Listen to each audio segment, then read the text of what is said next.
As I mentioned at the end of the previous video, part of the architectural terminology stuff for me is the linguistic side of that, and I actually kind of hate it when I've always been interested in linguistics, not like super seriously, but I'm not a dilettante either. I seen a comment on YouTube. They put it perfectly. They called it being a word nerd. Yeah, because I don't have any aspirations to speak another language, but I could sit here all day, you know, do a 3 hour video on the orthography of Polish or something. Even though I couldn't speak it, like, I might be able to read it phonetically, but I don't ever remember what the letters sound like all the way because, there's all different stuff I like from different countries, music wise, games or whatever. A lot of these countries, they have terms or they have languages that are really similar to the point to where I never fucking remember the difference on like particular phonemes or whatever. So it's like, Polish, Czech, Slovak, Serbo-Croatian languages and Slovenian, Hungarian, Bulgarian, Romanian, whatever. This is like, it's all this like Latin alphabet shit. But then it's like some languages a C is like a TS sound, and then some it's more like a English CH sound. Not to be confused with their version of a CH, which for us is more like just an H sound, or like a German CH or like whatever. I don't know. It's, I kind of hate it when I start thinking about that shit. And that was a problem I had, um, you know, yesterday. There was something I was looking at, video games related. Um, but then, earlier when I was double checking architectural terminology, because there's that one thing that's like the soffit or whatever. And I was like, what the fuck is that thing called? But I was looking through the list of the different words to find the ones that were the ones I was talking about. But the more and more I saw like French and like Latin derived words, I was like, don't make me start thinking about fucking, linguistics, god damn it. Because like that, like I always get off on this linguistics trip every few months or so.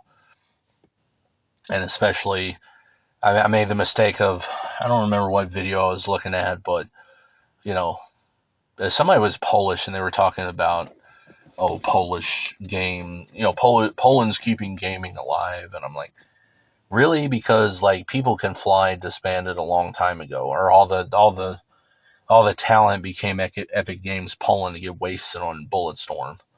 Some of the devs went off to make lackluster shit like Hard Reset. You know, uh, there was the ones that like they want to fuck over fans of Painkiller by selling Hell and Damnation, but making levels that were in the original game paid DLC just to be a piece of shit and fuck them over. Who the fuck has ever played Chrome, right? Anybody heard of Chrome, right? Um, you know, Sniper Elite or hold on, no, fucking Sniper Ghost Warrior. I mean, I played the second game. It's okay. What was that one? There was some other. It was like CryEngine 3, but I mean, I'm pretty sure was it. I think it was Polish developers. It's like a World War II game. That was kind of meh. Some of the games, like again, because the overall aesthetics are so similar, I mix up. Like I always forget that Chaser was made by Bohemia Interactive. I mean, they're Czech. I mean, it's Bohemia's in the fucking name, right? But like Chaser, Chrome, they both start with a CH, right? They're both Eastern European. People have a problem with that term, but most of the games, it's like it's been popular for a while to talk about like Mortier or fucking whatever, that one Polish game, or like Necrovision. But I mean, they're just watered down. Like they're basically memeified by all the normal fags on YouTube. That's kind of one of the reasons I hate kind of like old school FPS or budget FPS or jank or whatever you want to talk, like call it now, is that it's just been so like everybody's heard of every video game now because of whatever dumbass YouTuber they watch. Like it's like if I heard of They're Alive or some game like or like Vivisector, it's because like I went looking for like now that I would call them janky games. I used to just call them budget FPS. But now it's like if you try to talk about any of those games, everybody's heard of them now, but it's because somebody else told them about it, right? But I don't know. I was kind of going on about Poland. It's like, really, is Poland saving video games? Because it kind of seems like everywhere sucks for video games now, right? Like CD Projekt, the only thing they have worth a fuck is good old games, and like I don't know, you might differ on your opinion of that, but that was that was like the fucking prodrome, and then today I was looking up architectural stuff, and then I'm noticing French words, Latin words, and it's like, God damn it! Now they're showing architectural stuff. It's like, oh, here's Netherlands, here's like Dutch, and oh look, that's like, uh, some stuff that it's like, the picture is like a Polish building, or it's like, God damn it! Now I'm gonna be fucking thinking about linguistics for who knows how long. I always have these different sort of like eras to the stuff. It's like like a month ago for me it was Deus Ex. For a while now it's been Half-Life 2, or just like Gold Source, Half-Life, whatever in general. Now I'm kind of scared that I'm going to get stuck on linguistics again. And then everybody can, if you speak the language natively, you can explain why I'm a retard. And like, don't know what I'm talking about. But yeah, a big part of like most of the stuff I'm interested in is just the language aspect of it. Like medical terminology, part of what drew me to like gore noise, death metal, gore grind, whatever type of bullshit, was just I thought the words sounded cool. And I'm pretty heavily prone to neologisms or neologisms or whatever you want to call them, like literally new words. I kind of do that all the time. I mean, part of that is for me to kind of search engine unoptimize my videos, because I don't want dipshits on my channel like by accident or whatever. But yeah, part of the architectural stuff, I don't know. I just always thought it was cool, and the fact that I could create stuff in level editors was just always fascinated me. So I started doing it when I was 12, 13. I used to want to work for Valve when I was a kid, because I loved Half-Life 2, got gaming magazines from before it came out. And like some of the developers of Half-Life 1 were 16 when they got hired. And I used to like dream of being, as soon as I turned 16, I'm going to work for Valve and this and that. I can't believe I ever liked that piece of shit company. But yeah, I love that. The idea, all the linguistic shit I'm going to get stuck on is, partly because Gabe Newell's name, like Newell spelled with one L on the end, is like an actual architectural term for like a fucking staircase. One of the most ever present architectural structures of all time. And it's like a permanent reminder of that fucking piece of shit. It's like, yeah, thanks, Gaben. But the architectural terminology is pretty neat. And it's just always fascinated me being able to actually, create structures, like 3D design stuff. Like I've done 3D modeling, like organic stuff, like created. Like I've never like rigged and skinned, like animations for a character before, but I have made like essentially static character models. But I've never been that super interested in like organic modeling.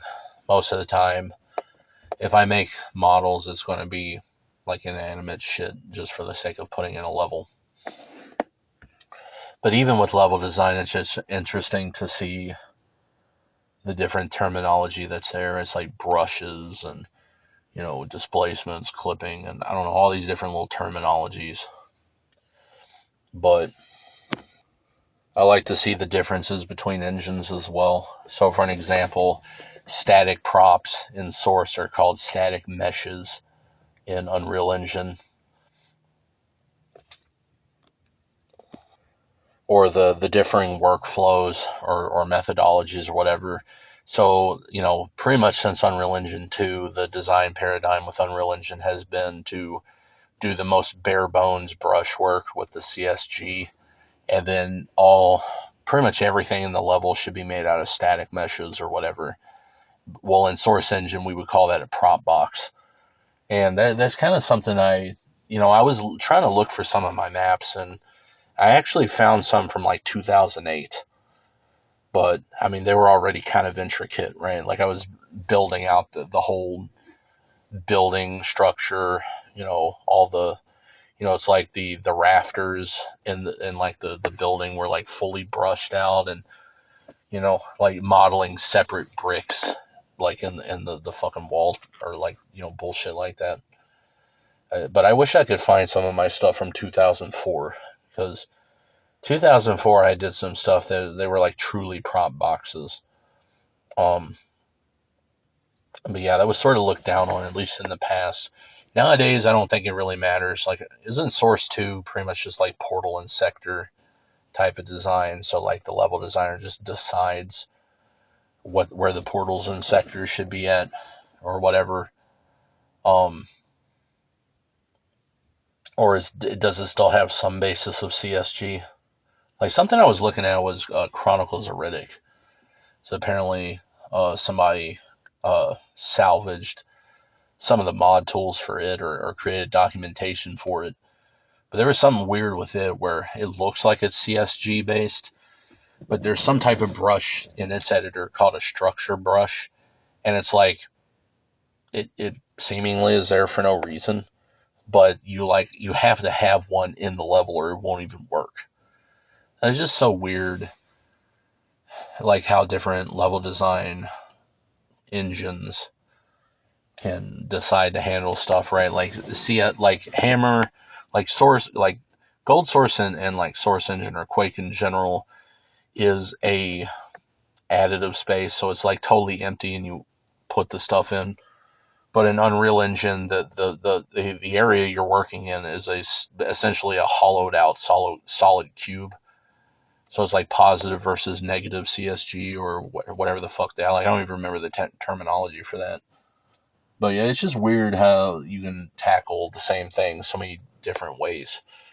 But, I think a lot of Unreal Engine 2 era type stuff, especially, would have been considered prop boxes in Source. But then at the same time, holy fuck, if you've ever seen a true prop box before in Source Engine, everybody's first map is a prop box. If they said it wasn't, they're lying, right? Um, they're like Killbox and Half-Life 2 Deathmatch is the perfect. That is a true prop box. It's literally just a fucking cubic interior with a bunch of fucking toilets and explosive barrels in it, which is funny, but you know, I've always kind of went probably maybe too far the opposite way, where I will do this like extremely intricate brushwork. And there's something I forgot to mention in the other videos.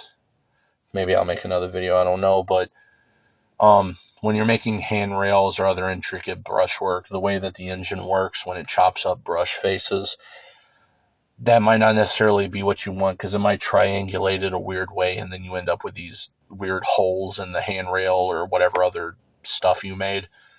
And sometimes you can get around that by making part of it funk detail and the other part, some brush entity like funk brush. Um, but sometimes faces getting deleted, if it's a part of the same entity. But sometimes if you have differing entities intersecting like that, you know, like the balusters of a handrail, you might have to no draw the top and bottom, because by the standard of the engine, they're not actually intersected per se. I don't know. There's all sorts of weirdness with level design, but that's also part of what's cool about it.